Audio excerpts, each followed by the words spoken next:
He red-eyed to Boston was already 15 minutes behind schedule, and tempers hummed like the overhead lights. Passengers shuffled, elbows knocking, seat numbers barked in impatient chorus. I had just wedged my carry-on into an overhead bin that apparently violated 3 separate safety memos when she arrived. Coffee in one hand, an overstuffed tote wedged under her arm, ticket clenched between her teeth like a surrender flag. "This is me," she said around a laugh, tilting the cup carefully toward the window seat. The sleeve slipped. I caught it before disaster, sloshing warmth onto my wrist. "Teamwork," I said, passing it back. "Bless you," she replied, sliding by me in a flurry of apologies and caffeine steam. Our knees bumped as we buckled in, strangers suddenly sharing a square foot of sky. The announcements droned about tray tables and miracles of flight. She shook her head at the recycled air, blowing on her coffee as if defiance counted as bravery. "I always forget I hate flying until the door closes," she said. "Then you must be courageous on a schedule," I told her. That earned a grin that pushed dimples into her cheeks, disarming and too familiar. She offered her name, Grace, and I offered mine out of reflex.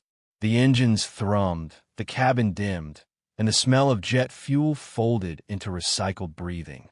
We filled the first few miles with the polite chatter of strangers who trust altitude more than silence. Cities missed, movies half-watched, scars from carry-ons, and bad relationships. Somewhere over Pennsylvania, I realized our conversation had outrun small talk entirely. It was as if we'd stumbled into the shorthand reserved for people decades deep in knowing. We talked like we'd known each other forever. Travel had long ago stopped meaning movement to me. Most weeks, I floated from city to city consulting for companies that fix problems people pretended not to cause. Airports, hotel lobbies, conference rooms, each interchangeable, perfectly forgettable. I was good at efficiency, terrible at attachment. Suitcases aged faster than friendships. The only postcards I collected were from folded itineraries. It wasn't unhappiness exactly, just a slow erosion of excitement. Routine polished the edges of wonder until even a window seat above a scatter of clouds looked like background noise. I learned to slip through security lines like a shadow, distract flight attendants with small jokes, and sleep before the plane leveled off.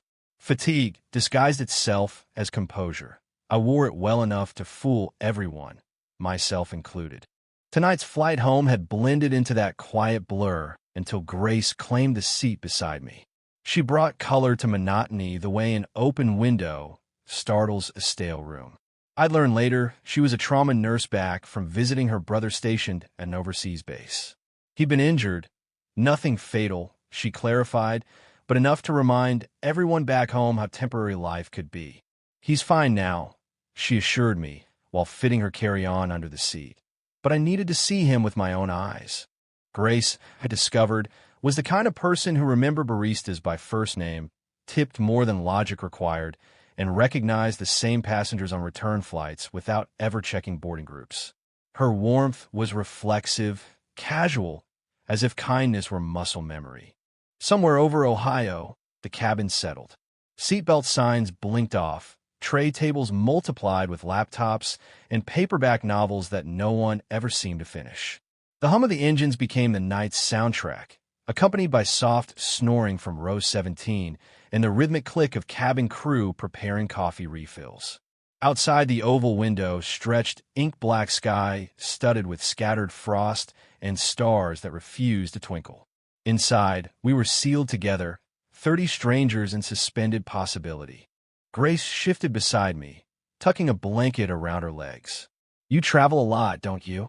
"I practically rent my life by the flight hour," I said, smiling without intention. She laughed lightly, the kind that landed softly instead of echoing. "That sounds adventurous in the brochure and lonely in real time." "Both are true," I admitted. "You get fluent at goodbyes and terrible at hellos. And no frequent flyer miles for emotional growth," she teased. I looked at her, caught off guard by the ease of it. Her humor wasn't sharp.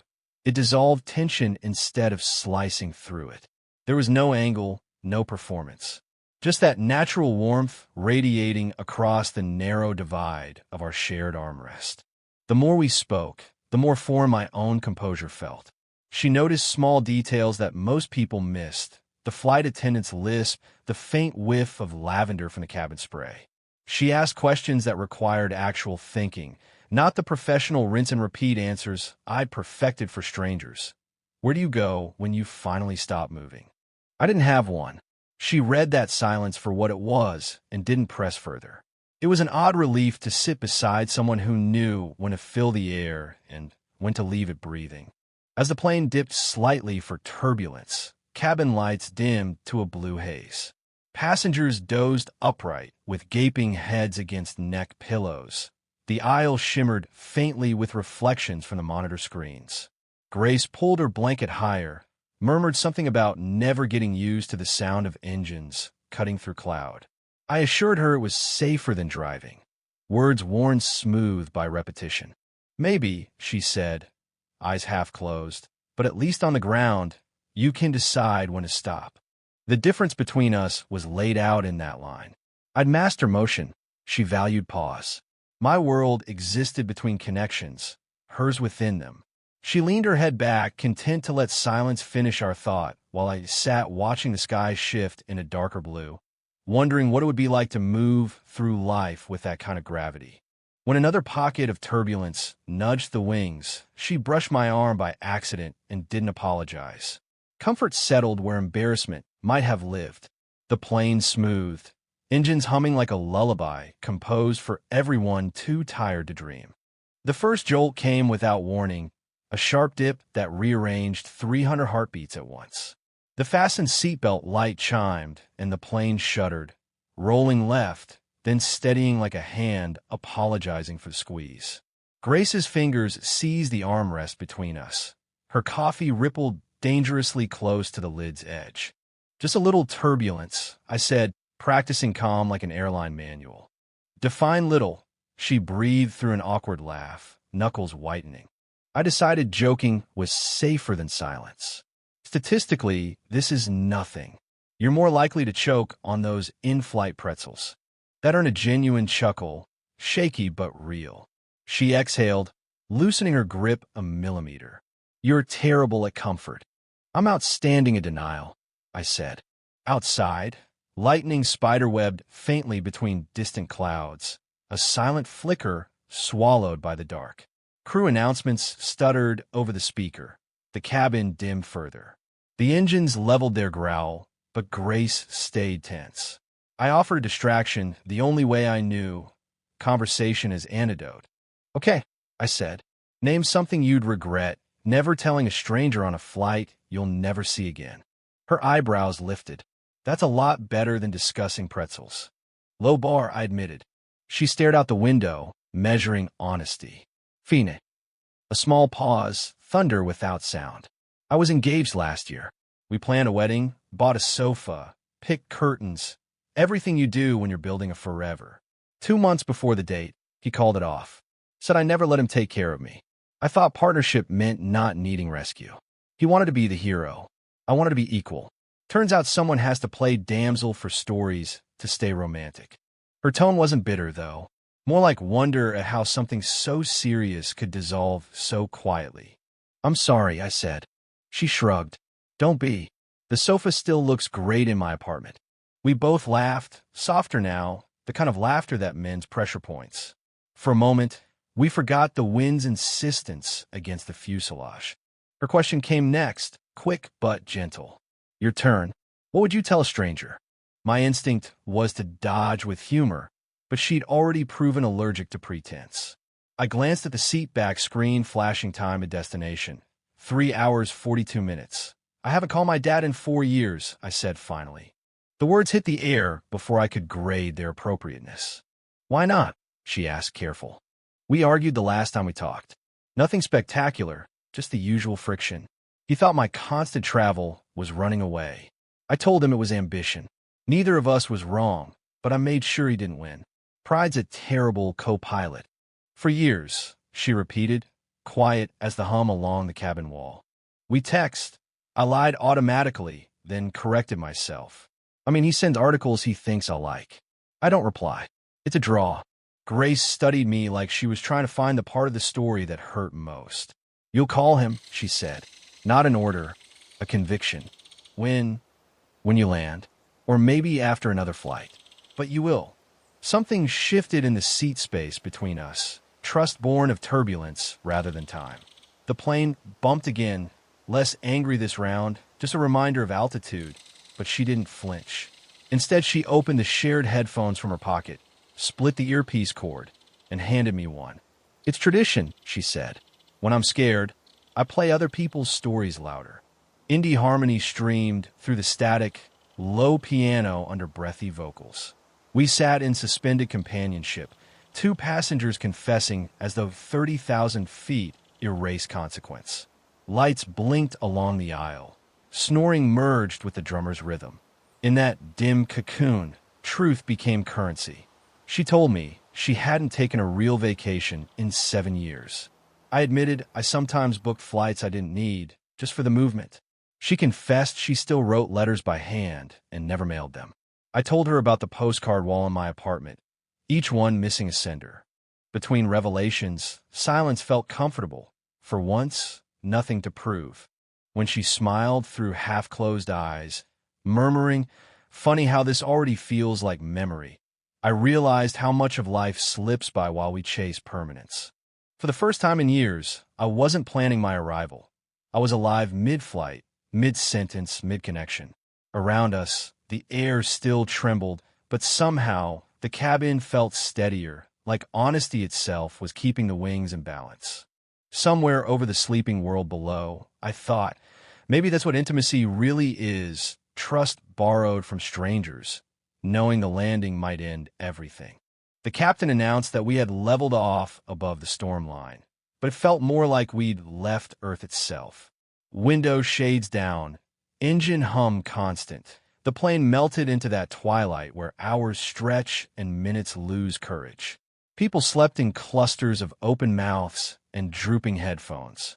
The blue light of a dozen screens made the cabin glow like an underwater cave. Grace and I had nowhere to go except deeper into conversation. We traded snacks like weapons of survival. Half a granola bar for a bag of pretzels, and argued whisper loud about whether pretzels counted as real dinner. They have carbs, I insisted. They also have the nutritional value of worry, she countered. She laughed so softly it felt private, then pulled her phone out to share a playlist she kept for long drives. Rule: no sad songs after midnight, she said, tapping play on something bright and foolish, brass horns and drums too happy for our oxygen level. Between choruses, quiet grew, friendly and steady. The world outside our little row didn't exist. It was just the rhythm of flight attendants whispering juice or water and the faint clink of ice. She studied the seatback map blinking across the dark. We're somewhere over the Atlantic already. Isn't that wild? Everyone here trusting a few square feet of metal to keep them alive. Some of us do it for a living, I said. That your version of bragging? A confession, I admitted. Moving feels easier than stopping. The words hung between us, more honest than I'd intended. She didn't look away. That's funny, she said quietly. I almost didn't get on this flight. I spent an hour staring at my boarding pass. Leaving felt like betrayal. Staying felt like suffocation. Which did you pick? Obviously the more expensive one, she joked, but her smile didn't stay built. I realized I wasn't scared of airports. I was scared of next. The way she said it dissolved my practiced composure in a way no turbulence ever had. I thought of every hotel morning that started exactly the same. The identical click of curtains, the smell of single-serve coffee, the performance of someone who looked professional but couldn't name what day it was in the city below. I saw the parade of neutral rooms I'd left behind, one blur after another, all pretending to be new beginnings. Her honesty worked inside me like air refill in a collapsed lung. You actually think about fear, I said. I just let mine file travel expenses. She smiled. You talk like you spend your life narrating a documentary about yourself.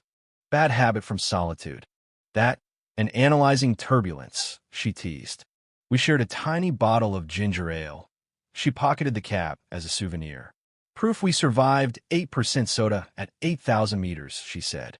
In the lull that followed, sleep crept over the cabin. Reading lights clicked off one by one. My eyelids got heavier, but hers never quite closed. They lingered half awake, pupils reflecting the window's faint frost. Do you ever wake up in a city and forget how you got there? She asked in a whisper meant for empty air. Every Monday. What do you do then? Pretend I chose it, I said. She nodded like someone cataloging sadness for research, and then, just as quietly, drifted sideways until her shoulder rested against mine. She didn't ask permission. She simply fell into trust, warm and weightless. My body reacted with the stillness of someone guarding a delicate artifact. Half-afraid motion might break the spell. I smelled peppermint shampoo and cabin air, the combination strangely grounding. Her breathing steadied, minutes unspooled. I watched a father across the aisle brush hair from his sleeping child's face, watched the faint outline of stars beyond the window pane. For the first time in months, the silence inside me wasn't empty. It was occupied by another heartbeat. Every few seconds the wing lights flashed, painting her profile in rhythm. Peaceful, real, utterly present. I thought about how dangerous genuine connection felt when you weren't used to keeping it. Flashbacks arrived without permission. A morning alone in a hotel gym, my reflection blurred in fogged mirrors. The quiet of canceled dinner plans back home. How even victories at work felt like applause from an empty theater.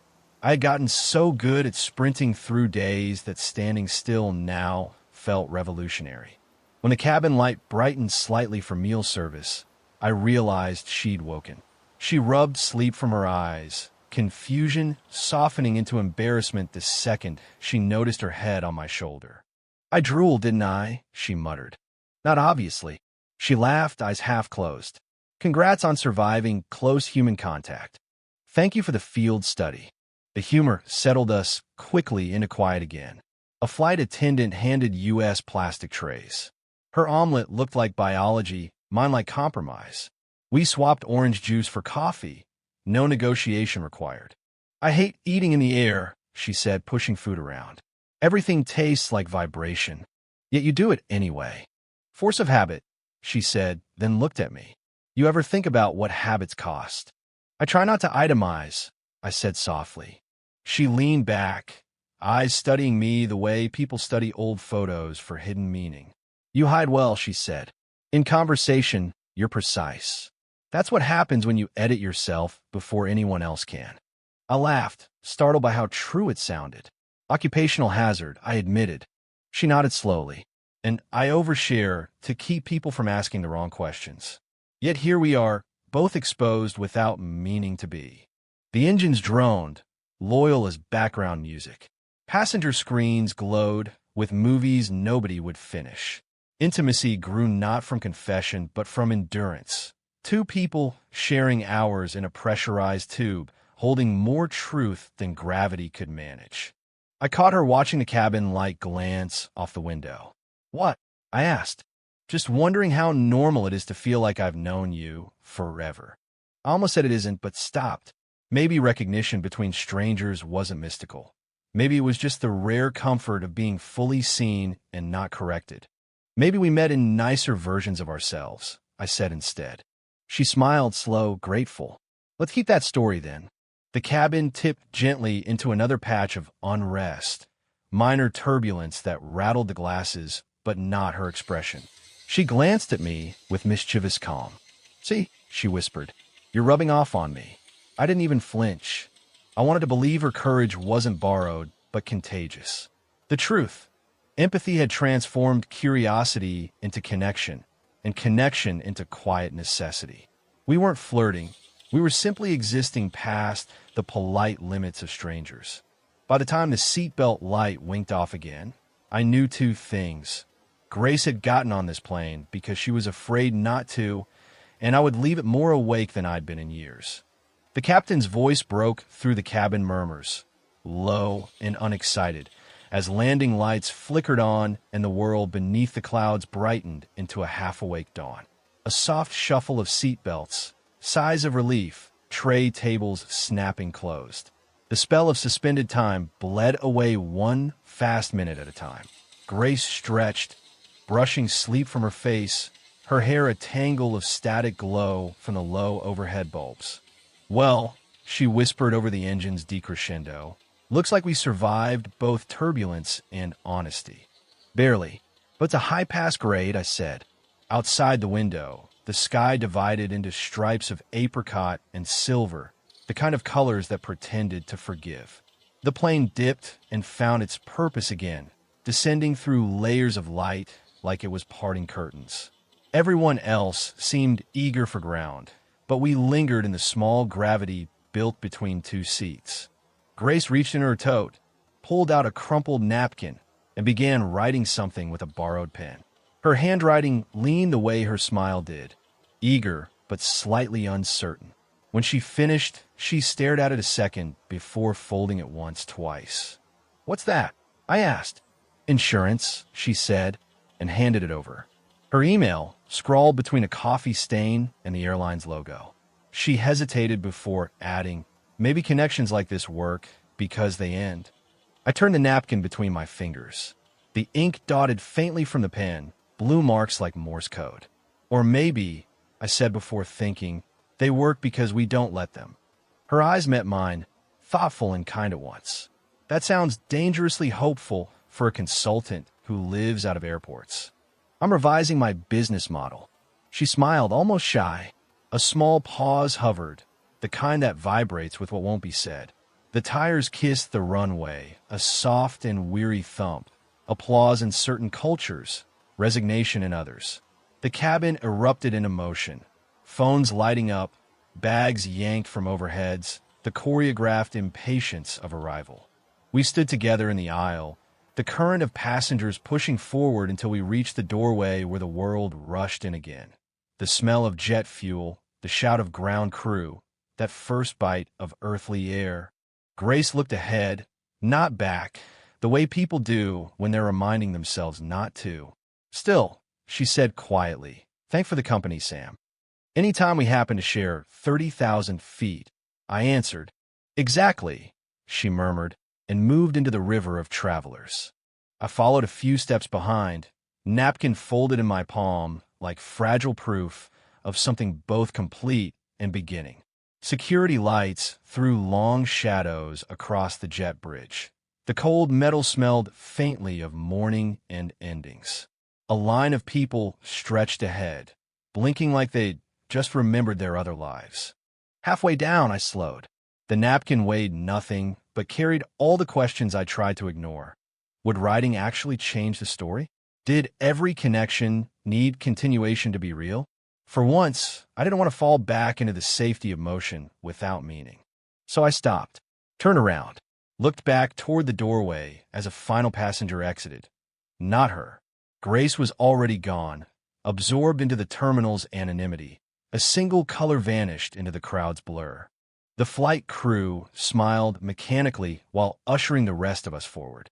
I slipped the napkin into my jacket pocket. It rested against my heart with the solemnity of ritual, like a tiny vow folded in paper rather than faith. By the time I stepped into the concourse, light flooded the tall glass walls, and the city outside was waking. Commuters hurried past, phones ringing, wheels clattering on tile. The fragile thing we'd built mid-air dissipated with the noise, but a trace of its calm followed me down the walkway. In the taxi queue, I realized some conversations don't demand afterwards. Some are built to echo rather than resume. Maybe the purpose of a stranger's kindness is to remind you that you're still worth it, even if you never hear your name again from their lips. I pulled the napkin from my pocket, reread the looping script once, then refold it carefully, sliding it into the notebook where I kept receipts I didn't plan to expense. Not a contact to be used, but a story to be remembered. Grace had chosen to leave the ending clean. I decided not to write over it. The decision wasn't to reach for her. It was to keep living as if that conversation were still in progress somewhere, mid-air, safe above the clouds. Eeks passed, and the rhythm of ordinary life returned, though it fit a little looser now, as if the conversation at 30,000 feet had stretched me in ways routine couldn't shrink again. For the first time in years, I stopped letting airports dictate the tempo of my days. I called my father on a Sunday morning when I knew he'd be tending his tomato plants. The silence before he recognized my voice was short but thick. We spoke about irrigation, small victories, then very quietly about 4 missing years. There wasn't forgiveness exactly, only the relief of hearing laughter I'd almost forgotten the shape of. Reconnecting with friends followed easily after that. Apparently, everyone I cared about had been waiting just a phone buzz away. Coffee invitations replaced itineraries. Evenings ended later, the kind of warmth that lingers long enough to outlast the candle stub. I no longer booked flights for comfort. Trains began to appeal, the way they allow landscapes to introduce themselves slowly, field by field. Watching miles unfold in deliberate motion felt closer to gratitude than travel. One evening in late autumn, I was sorting receipts for tax season, tiny scraps of evidence that I'd once measured value in expenses. Between them slid a folded napkin, yellowed slightly at the crease, its ink softened by friction. Grace's handwriting still curved with that same half-uncertain elegance. For a while, I only stared, thumb tracing over the faint mimic of turbulence preserved between words. Impulse outweighed logic. I opened my laptop, typed her email into a new message, and sat there, cursor blinking like it was counting breaths. What does one say to someone who accidentally rearranged your life and then disappeared exactly when they were supposed to? I wrote slowly, each word carrying more calm than longing. You once said turbulence isn't the failure of flight. It's proof of movement. I've been trying to move better. Hope you were too. I hovered over send for a full minute, listening to the city breathing outside, the distant hum of traffic, someone's laughter spilling through an open window, the faint whistle of a passing train. Then I pressed the key. The screen blinked back to neutral gray. Message sent, no fanfare, no fireworks. Days later, no reply arrived. Weeks turned into the familiar rhythm of inboxes filling with everything except what you quietly hope for. But strangely, it was enough. Sometimes I'd scroll past that thread and feel a small pulse of memory. Not ache, but recognition. Each unread email felt like shared silence stretched across airspace. A reminder that connection doesn't vanish when it outlives contact. It just changes form, becomes quieter, steady as contrails fading against sunrise. Once, on a train bound north, I caught my reflection in the window. Head leaned slightly where her shoulder had rested that night, eyes steady on the passing blur of landscape. I smiled without reason. There was motion again, deliberate and kind, and in it, the faint echo of a stranger's voice reminding me that movement, after all, is another word for living. I used to believe meaningful stories required permanence, that only the ones that lasted counted. That love or friendship needed anniversaries, proof of endurance to matter. Then a stranger changed the math. She taught me that some lives overlap just long enough to correct a course, that sometimes you are meant to exist in someone's story for the length of a flight, a season, a heartbeat, and it's still enough to alter everything after it. I think about how calm her voice sounded when she talked about fear, how honest she was about imperfection. Grace didn't rescue me. She reminded me that decency doesn't need grand gestures, just presence. Connection, I learned, isn't measured in duration, but in sincerity, the depth of attention two people give each other before the world divides them again. She showed me that listening can be a form of love, especially the kind that expects nothing in return.